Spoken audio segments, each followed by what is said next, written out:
nhầm rene có hăng bang có hăng vía mã na có bác nhớ lại mừng chả mi mọi gua ơi gua cái rực anh gua cái rực rene re và bác re belan pa re puluh pat kau meni dah yang deh thân ra bơ ta puluh năm rene hăng vía mã kau di thao nhầm thì cái rực kau di thao nhầm tự nên là cái nhầm thao thì nè bây giờ nè cái bây giờ nó có mini dah yang deh tak buat cara cara mi di mini rui anang me chẳng nào là bọc này mà đi mini thì do dah mình đi gục mà chẳng bọc hoạn về nãy này mà có thì mini lô đi có thì cảm ơn cô dah bữa thì lô đi đúng rồi việc có chẳng nhập lô có thì bị thao đi có cô mini dah cũng thế.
Nhận được những cánh thiệp hồng đến từ gia đình của chúng tôi.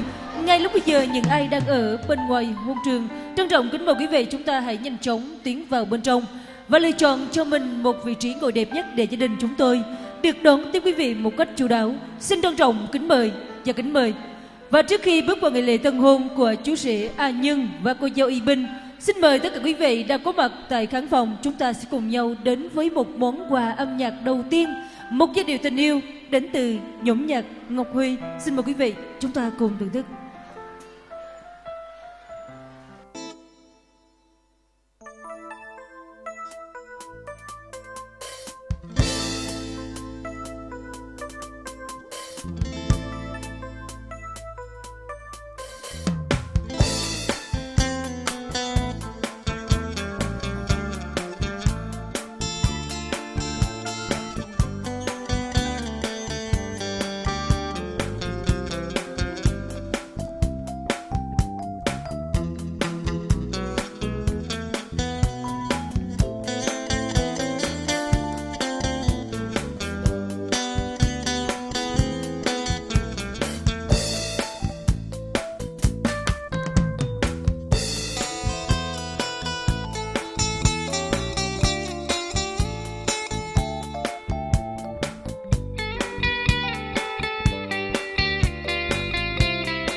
Và một lần nữa cho phép Ngọc Nhung được thay mặt cho ekip của nhà hàng tiệc cưới Phương Thủy, thay mặt cho anh em trong nhóm nhạc Ngọc Huy cùng gia đình, xin được trân trọng kính mời tất cả quý vị đang hiện diện tại hội hôn ngày hôm nay.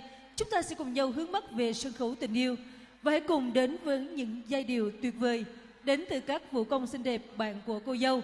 Xin mời nhóm múa tiến về sân khấu ạ.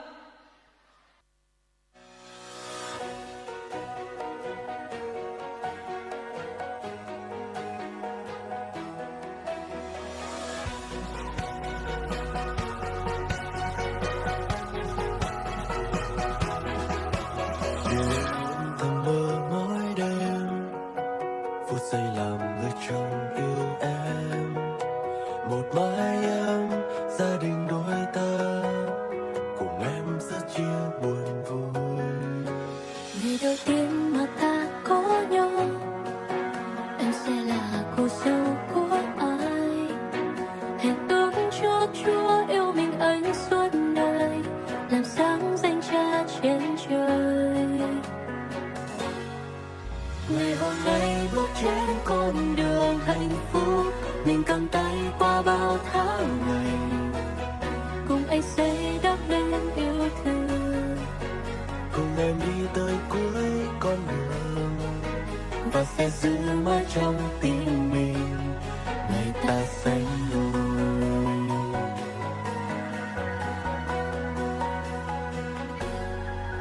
Điều anh luôn thầm mơ mỗi đêm, phút giây làm người chồng yêu em.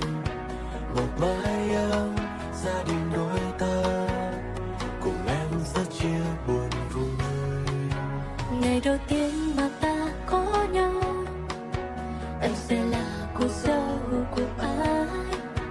Hãy tưởng cho Chúa yêu mình anh suốt đời, làm sáng danh cha trên trời.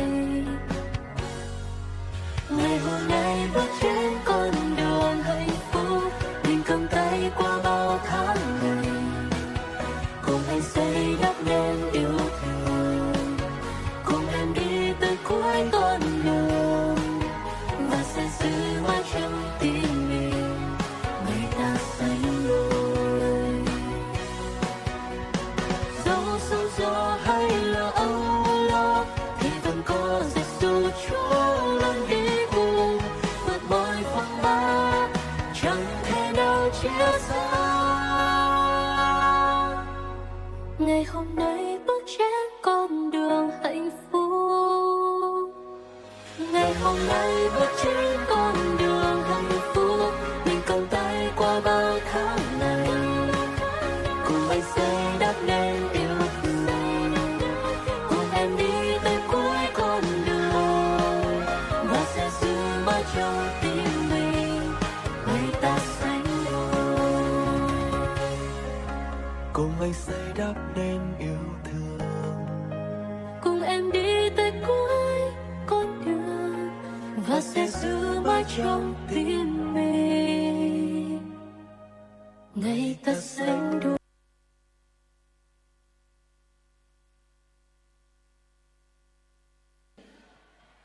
Đang có mặt để chúc phúc cho chú rể A Nhân và cô dâu Y Bình. Và không để quý vị chờ đợi lâu nữa, ngay lúc bây giờ chúng ta sẽ cùng nhau hướng mắt về nơi cánh cổng của hạnh phúc, và hãy dành một tràng pháo tay thật lớn để chào đón chú rể A Nhân và cô dâu Y Bình tiến về sân khấu tình yêu ạ. Đôi tay em cầm Chiếc một một đóa cánh hoa loan đậu tin cầu, mừng hạnh phúc, cũng là ngày cưới của đôi ta, cho những cánh chim bay khắp dải ngân mình hà, hẹn nhau trên ngọn cho đôi đồi bạn nắng trẻ gió. tìm về nơi tổ ấm. Em có mang chiếc radio cùng bài nhạc, chờ em anh nhé. Em sẽ bước đến bên anh và nói, anh có yêu em không? Có muốn về nhà với em không? Tình yêu em xây đủ lớn để dù rời xa ta vẫn có nhau. Anh có yêu em không? Có muốn về nhà với em không? Đừng lặng im nhìn hết, trả lời em đi. Kính thưa tất cả quý vị, hiện diện trên sân khấu tình yêu của nhà hàng tiệc cưới Phương Thủy trong ngày hạnh phúc hôm nay là chú rể A Nhân đang tay trong tay sánh bước cùng cô dâu Y Binh của chúng ta. Tình yêu cũng giống như một món quà tuyệt vời nhất mà tạo hóa đã ban tặng cho con người, và cũng chính tình yêu đã làm nên những điều thật diệu kỳ của cuộc sống.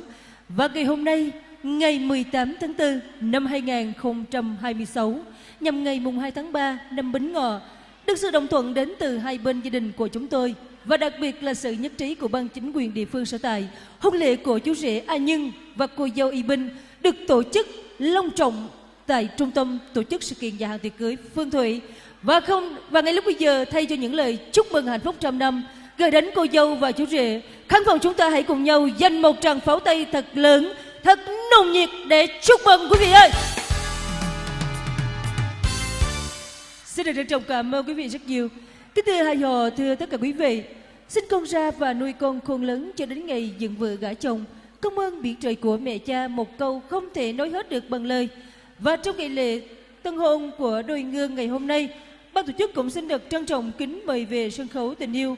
Về phía đại diện bên gia đình họ nhà trai, ban tổ chức xin được trân trọng kính mời chú của chú rể là ông A Bươm, cùng mẹ của chú rể là cô Y Mươi. Có tham gia cùng với đại diện bên gia đình hộ nhà gái, ban tổ chức xin được trân trọng kính mời về sân khấu sương diện của ông A Khương và bà Y Bảo là thân sinh phụ mẫu của cô dâu ạ. Trân trọng kính mời đại diện hai bên xuôi gia, chúng ta sẽ cùng nhau tiến về sân khấu để ra mắt đến quan viên Ai Dò cùng tất cả quý vị đang có mặt tại hôn trường trong ngày hạnh phúc hôm nay.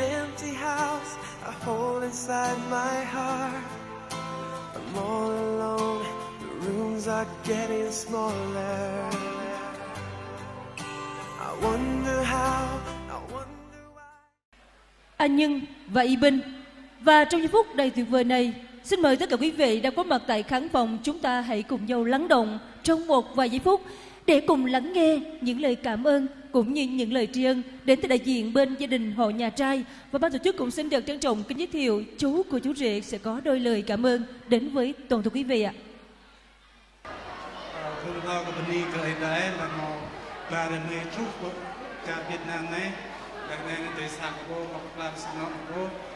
Beni kebih tak kebih remi pemainnya yang saya aktor nyum, saya bawa ket off ke hal yang begini, nggak nggak rapat ini dari kebih pemain, sehingga sini kepo, sehingga beni kebih tak kita, wet bawah yang kerja menjauh no ket off dari kita babnya dah.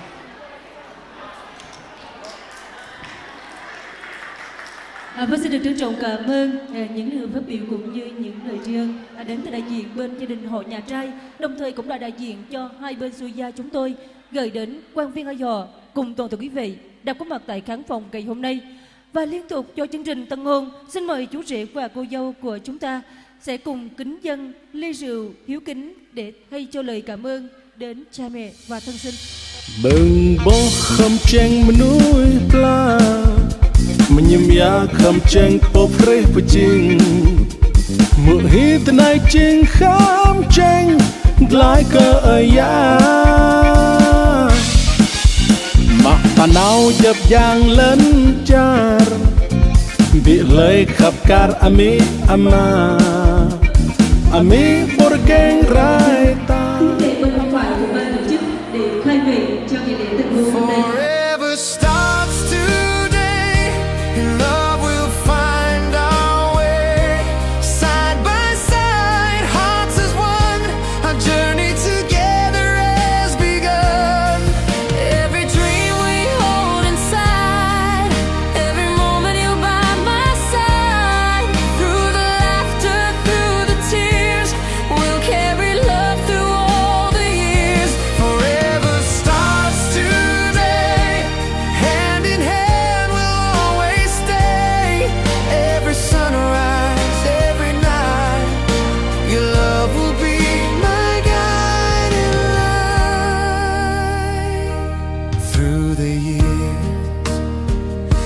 Seasons change, our love will grow, it will remain. Every moment, every day, we'll cherish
treasure that we'll always find through every storm, through every night. You are my Một lần nữa xin được thay mặt cho trung tâm tổ chức sự kiện nhà hàng tiệc cưới Phương Thủy trân trọng cảm ơn gia đình đã tin tưởng và lựa chọn nhà hàng của chúng tôi là nơi khởi đầu hạnh phúc cho đôi bạn trẻ An Nhân và Y Bình trong ngày lễ tân hôn hôm nay. Xin được kính chúc cho tình thông gia giữa hai bên gia đình ngày càng bền chặt, chúc cho hạnh phúc của hai em được vĩnh kết đồng tâm và kính chúc tất cả quý vị đang có mặt tại khán phòng trong buổi trưa ngày hôm nay sẽ có được những giây phút vui tươi, thoải mái và thưởng thức những món ẩm thực do ekip nhà hàng Phương Thủy của chúng tôi mang đến.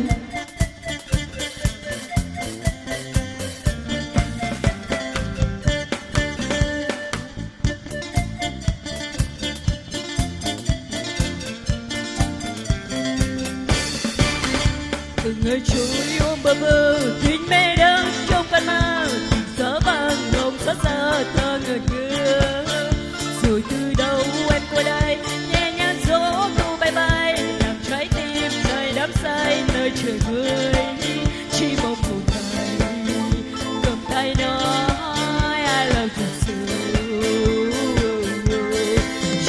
Cherry lady người tình ơi chưa lâu chi dù thời gian có qua đi xin chờ đợi khát thi.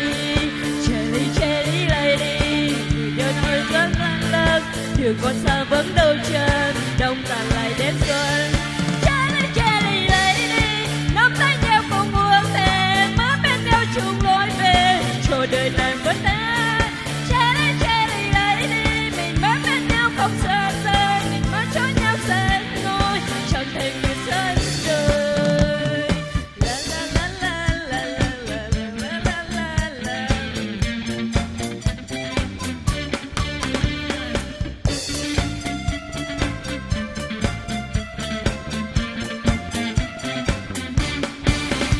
Từng nơi trôi ôm bơ vơ tình mê đang trong cơn mơ từng gió vang lòng xót xa ta ngẩn ngơ rồi từ đâu anh qua đây nhẹ nhàng gió thu bay bay làm trái tim nơi đắm say nơi chiều mây chỉ mong một ngày cầm tay nói I love you so. Cherry lady người tình ơi chớ lâu chi xin thời gian có qua đi xin chờ đợi khát khi.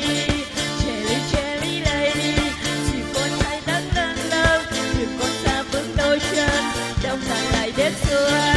Cherry lady nắm tay nhau cùng buông thề mãi bên nhau chung lối về cho đời này vẫn ta.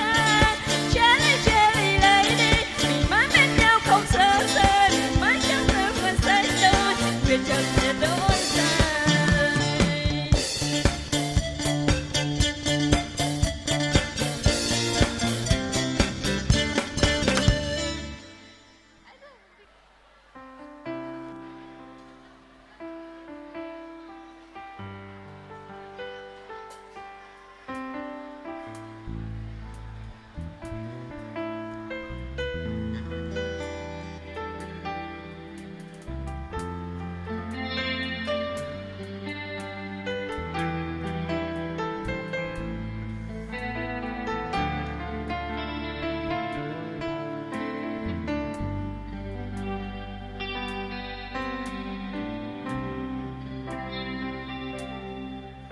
Vì yêu em anh chẳng ngại đường dài phía trước là ngày bên em những con phố có hoa bay bao giấc mơ những quán vắng chẳng còn buồn và những khúc ca sẽ thêm màu yêu thương. Ngày hôm nay đôi ta mãi sẽ là của nhau. Những cơn gió sẽ về khi mùa đông ghé qua, nhưng anh chẳng lo vì đã có em ở đây rồi. Phút giây ấy để dành cho mãi mãi, ta mỉm cười nhìn về tương lai. Em à, ngày hôm nay cho anh được nói một đời thương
không em, anh như ngọn nến hai đang chớm tắt.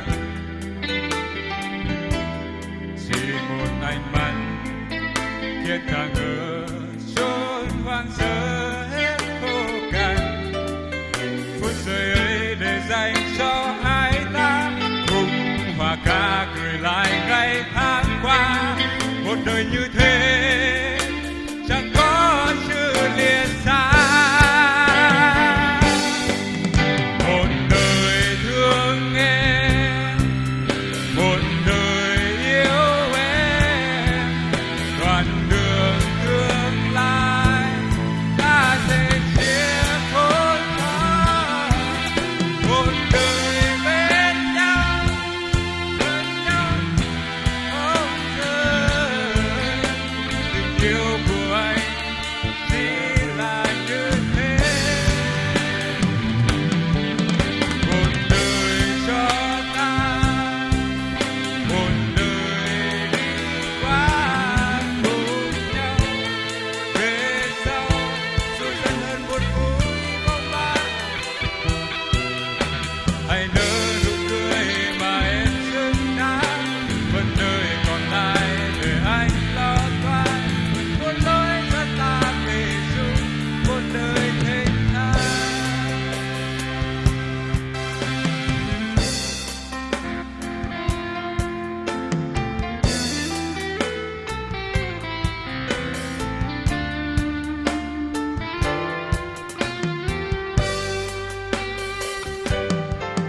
Một đời cho ta, một đời đi qua cùng nhau. Về sau dù dần hơn một vui phong ba. Hãy nở nụ cười mà em xứng đáng. Phần đời còn lại để anh lo toan.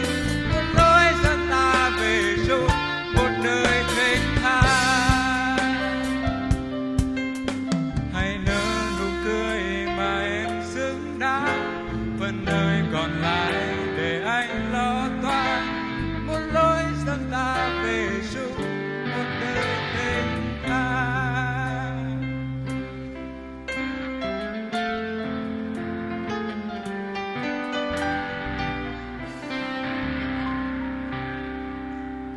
Và xin được cảm ơn giọng ca rất tuyệt vời đến từ bạn Agun.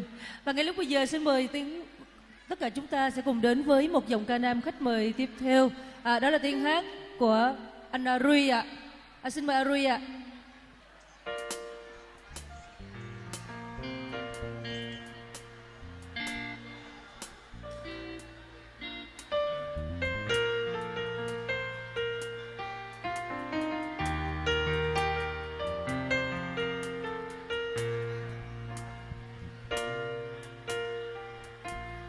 Anh chẳng sạch em đâu khi xa vờ bên anh.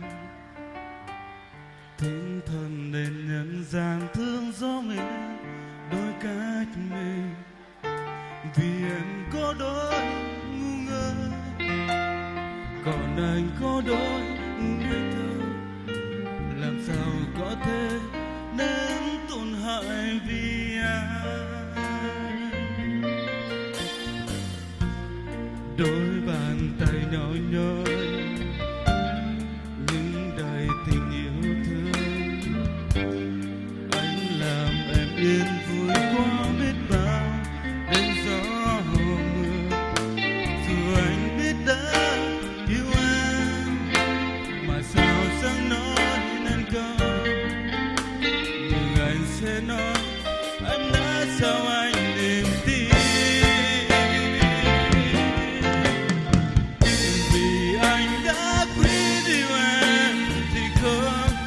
Thay thế em, người là giấc mơ thiên thần của anh. Chỉ nhớ anh xin muốn có em trong đời anh.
sẽ nói em đã sao anh niềm tin.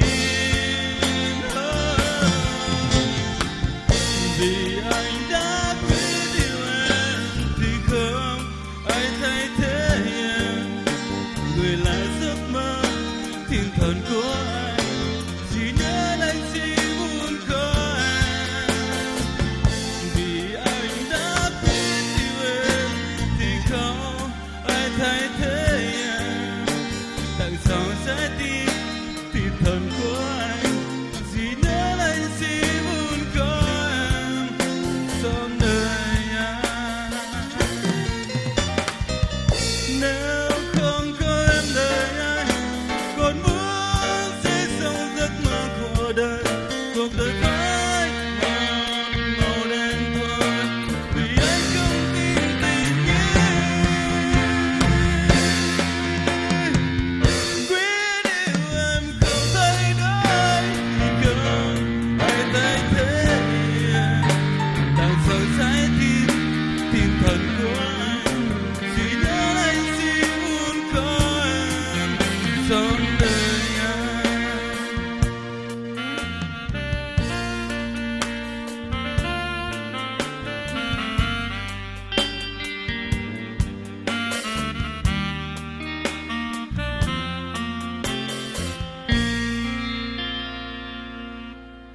Xin được cảm ơn tiếng hát của anh Rui. Và ngay lúc bây giờ xin mời quý vị sẽ cùng đến với một dòng ca nam đến từ đại diện bên gia đình hộ nhà gái chúng tôi. Đó là tiếng hát của anh trai cô dâu ạ. Xin mời anh cả ạ. Xin mời tiếng hát của anh trai cô dâu sẽ tiến về sân khấu để có một ca khúc tiếp theo gửi tặng đến cho dâu rể cùng tất cả quý vị ạ.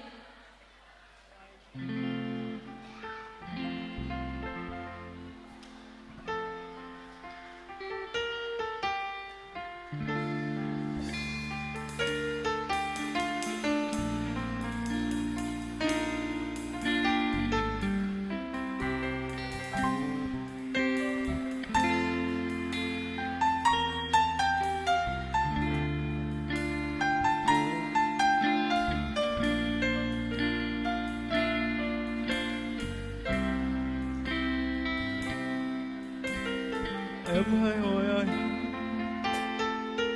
rằng anh yêu em được không? Anh không biết phải nói thế nào được khoảng cách với xúc trong lòng. Khi anh nhìn em là anh thấy cuộc đời anh là quá khứ và cả tương lai, là hiện tại không bao giờ phải. Tình yêu trong anh vẫn luôn thầm lặng như không có nghĩa, không rộng lớn. Chỉ là anh đôi khi có nói nên đâu, mong anh hãy cảm nhận thôi. Cao hơn cả núi, dài hơn cả sông, rộng hơn cả đất, xanh hơn cả trời. Anh yêu em nhiều thế thôi. Vượt qua ngọn núi, vượt qua đại dương, vượt qua cả những áng mây thiên đường. Dẫu có đôi bao điều, cảm giác trong anh bây giờ có lẽ hơn cả yêu.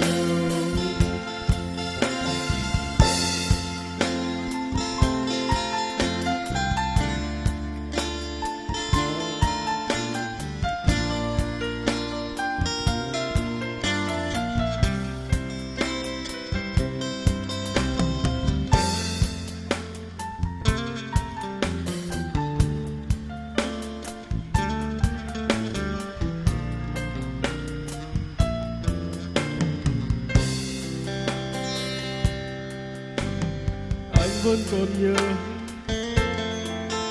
lần đầu tiên ta gặp nhau, chẳng biết nói nó sẽ là lần cuối anh yêu một ai trên đời. Anh không còn mơ gặp và yêu ai được nữa. Giờ anh đã có em đây rồi, cùng em đi hết quãng đường đời. Tình yêu trong anh vẫn luôn thầm lặng nhưng không có nghĩa không rộng lớn. Chỉ là anh đôi khi có nói nên lời, mong em hãy nhớ nhằm được tôi.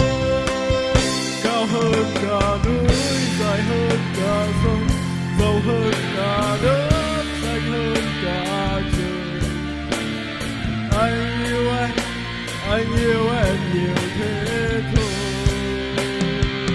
Vượt qua gió gió, vượt qua đại dương, vượt qua cả những áng mây thiên đường. Vâng ơi bao điều, cảm giác trong anh bây giờ có lẽ lâu dài.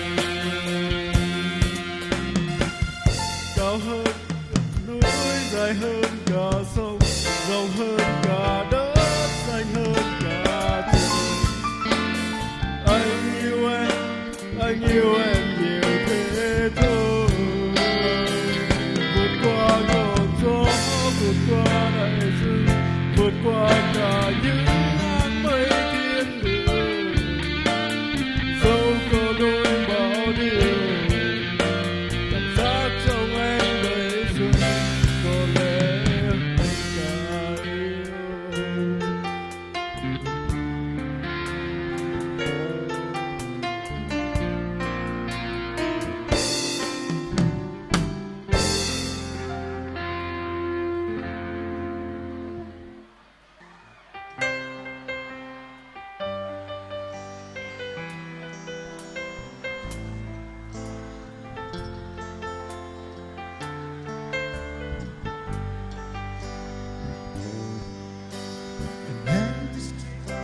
An empty heart I hold inside my heart.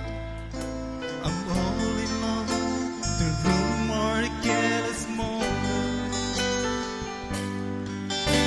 I wonder how, I wonder why, I wonder where they are. Today we have the song we sang together. Oh yeah. And oh my love, I'm holding on forever, reaching for the love that seems so far. So I sit and let it pray, and hope my dream will take me there, where the skies are blue, to see you once again, my love. Overseas from coast to coast, to find the place I love the most, where the fields are green, to see you once again, my love. I try to read, I go to work and laugh with my friend, but I can't stop to keep myself from thinking. Oh yeah. I wonder how, I wonder why, I wonder where they are. Today we have the song we said together. Oh yeah. And oh my love, I'm holding on forever, reaching for the love that seems so far. So I sit and let it pray, and hope my dream will take me there, where the skies are blue, to see you once again, my love. Overseas from coast to coast, to find the place I love the most, where the fields are green, to see you once again, to hold you in my arms, to promise you my love, to tell you from the heart, you're all I'm thinking of. So I sit and let her pray,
giận lòng ngày về rồi mong ngày ta sinh đôi anh sẽ nhớ mong một người là riêng em sẽ nhớ thương thật nhiều để vẫn vương mắt giữa con nước buồn theo về thời gian đau hoa ta theo làm xưa hai ta có chung đường đời nhìn thấy nhau sống phút giây hẹn nhau thì anh chẳng thể bước tới sao em như trong giấc mơ ta được có nhau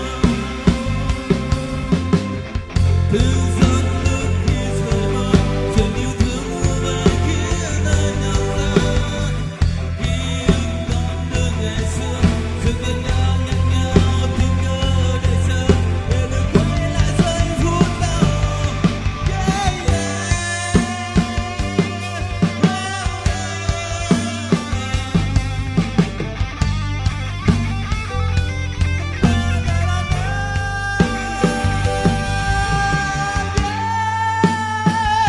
anh sẽ nhớ mong một người là riêng em sẽ nhớ thương thật nhiều điều vẫn vương đôi mắt xưa còn nâng niu theo lời thời gian đã hóa tan theo lần duyên hai ta có suốt đường đời nhìn thấy nhau sau mỗi giây hẹn nhau thì anh chẳng thể bước tới sao em như trong giấc mơ ta được có nhau.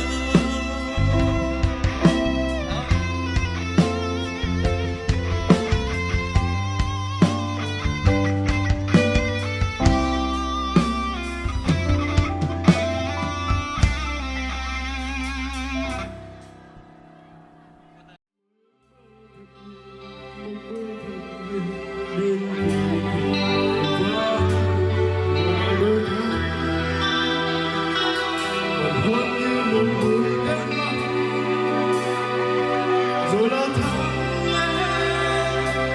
tháng ngày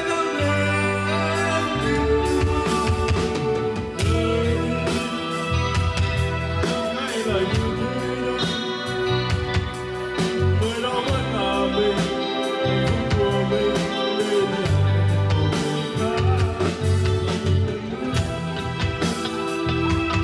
theo dòng nước chưa người anh mãi lỡ trái đôi nhớ rồi lâu lần tôi sống những ngày tôi vẫn dần qua từ mỗi lần mới có nỗi sầu cô cuốn con tim buồn càng nhiều lên lắm rồi còn anh thì là người tôi đâu nói dù rằng người vẫn ai đến thôi chẳng phải